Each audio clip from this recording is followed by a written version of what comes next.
Great place. I mean, we look really sharp. The team came back fitter than ever, committed, ready to get after it. We had a couple scrimmages already, and I think we look and have set a good foundation. And so the team looks really, really great, ready to get going. Having a good start to the preseason is key because you jump right in with an ambitious non-conference schedule. Just talk about that schedule and why you put it together the way that you did. Yeah, I mean, we always search for really great opponents, and we are fortunate to play someone that we haven't maybe ever, I don't know, and somebody new from the West Coast. So PLU's coming this weekend, and then of course we have, a common rival in Messiah, and then some other ODACs and so on. But we try to put together a schedule that's challenging, that has a balance of home and away, but also has some top-ranked teams that really challenge us and show us what we're all about.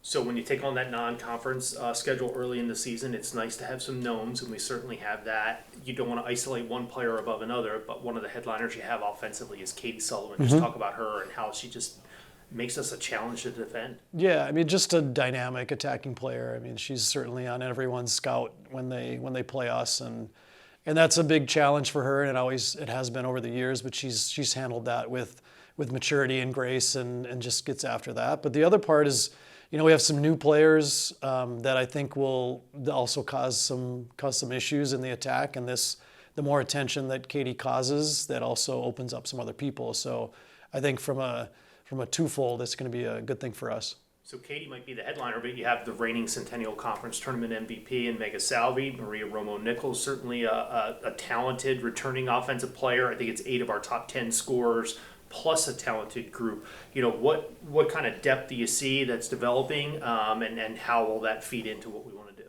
Yeah, and I think you're right. The depth that we have is pretty incredible this year. I think we've got different types of attacking players, different types of defenders and mids, and even goalies, and they're all high-level players, and sometimes a situation requires something slightly different. Sometimes it's a hammer, sometimes it's not, and so we fortunately have a good battery of depth for all those situations, we think.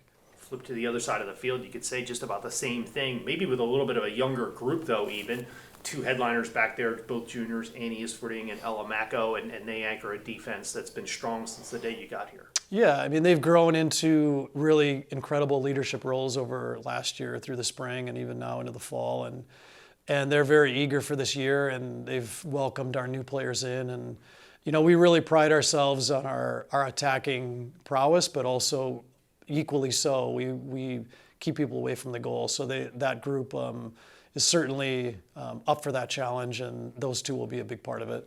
When we look back on the 2024 season, people will look at Johns Hopkins, and we will have been successful. Why?